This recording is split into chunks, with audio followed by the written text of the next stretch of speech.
What you gonna do? That sound brought an entire arena to their feet. It brought fans at home entertainment, and it struck fear into the eyes of Vince McMahon. Stone Cold Steve Austin was the toughest SOB on the planet. He was the wrestler who would lead the WWF into the Attitude Era. When you heard the glass shatter, you knew business was about to pick up. Today, we celebrate 316 Day with a look back on how Stone Cold Steve Austin created the most iconic catchphrase in WWE history. Steve Williams was born in Austin, Texas in 1964. He grew up watching Houston wrestling, and at age 7, he knew he wanted to be a professional wrestler. There are so many things that I've forgotten in my career, things I've done, but I'll never ever forget the moment I changed the channel and found professional wrestling. Though he would move to Edna, Texas, and spend his youth playing football, baseball, and running track. After graduating high school in Edna, Stone Cold would go on to attend the University of North Texas on a full scholarship to play football. The University of North Texas was 30 minutes away from Dallas. Dallas was home of the Von Erichs, who had also attended North Texas to play football, and the Fabulous Freebirds. Every Friday and Saturday, they would wrestle at the world-famous Dallas Sportatorium.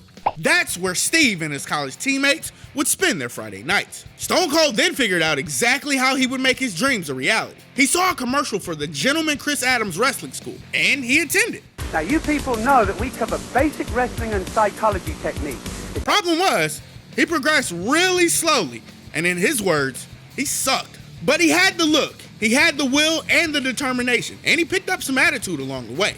He was given his first opportunity by Jerry Jarrett and USWA Wrestling. It would be in Nashville, Tennessee, where he would meet Dutch Mantell, the booker of the territory. Upon meeting Dutch, Steve would introduce himself. But there was a problem. There was already a Steve Williams Wrestling. To avoid confusion, Mantell gave Steve a new name, Steve Austin, citing Austin, Texas, and an old heel wrestler named Killer Buddy Austin. Steve didn't like it, because of Lee Majors and the $6 Million Man. Austin would become a student of the craft, watching every match on every show, gaining experience and getting better. He would then get his biggest shot by turning heel and becoming Stunning Steve Austin, as Jerry Jarrett put him in a feud against his mentor, Gentleman Chris Adams. Through that rivalry, people started to take notice, with Austin winning the 1990 Rookie of the Year for Pro Wrestling Illustrated. WCW would then come a-knocking. Stunning Steve Austin would rise quickly through the ranks in WCW, winning the television title from Beautiful Bobby Eaton in just a few weeks after his debut.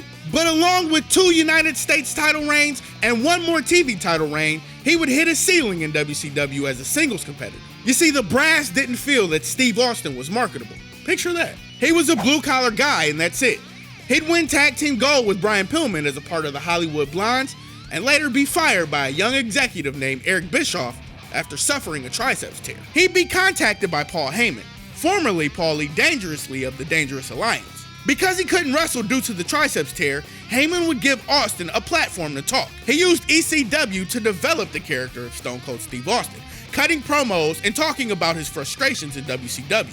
Basically, telling it like it is. Because that's who Steve Williams was. He showed up for work and gave you 100% every time, and WCW didn't recognize that. In his promos, he developed a chip on his shoulder and would use those frustrations along with the platform to get signed by the WWF. The Ringmaster debuted with Ted DiBiase as his mouthpiece. When Vince signed Austin, he said he was impressed with his skills, but not overly impressed with his charisma. It was a step back for Austin, and he thought the character was weak. So he proposed a name change to the Iceman, based on the Hitman in the Chicago Mob. Vince McMahon countered with 3 names based on the character Austin just pitched: Otto Von Ruthless, Ice Dagger, and Fang McFrost. Austin's wife at the time would drop a line on him about drinking his tea before it got stone cold. Steve would shave his head and adapt the moniker of Stone Cold Steve Austin. With his new persona and the loss of Ted DiBiase, who had to leave town because Austin lost the strap match to Savio Vega, Austin would build momentum over the next few months as his stock began to rise, and the King of the Ring would be where his star would take off. Thanks to a small gaffe by Triple H, notoriously known as the Curtain Call, Stone Cold would be next in line for a big push. He would defeat Jake the Snake Roberts and deliver the most iconic catchphrase in wrestling history. Talk about your Psalms, talk about John 3:16. Austin 3:16 says I just whipped your ass. Stone Cold Steve Austin was born. The 6-time WWE champion and the undisputed #1 wrestler of all time on everybody's list, Steve Williams, was born on December 18, 1964.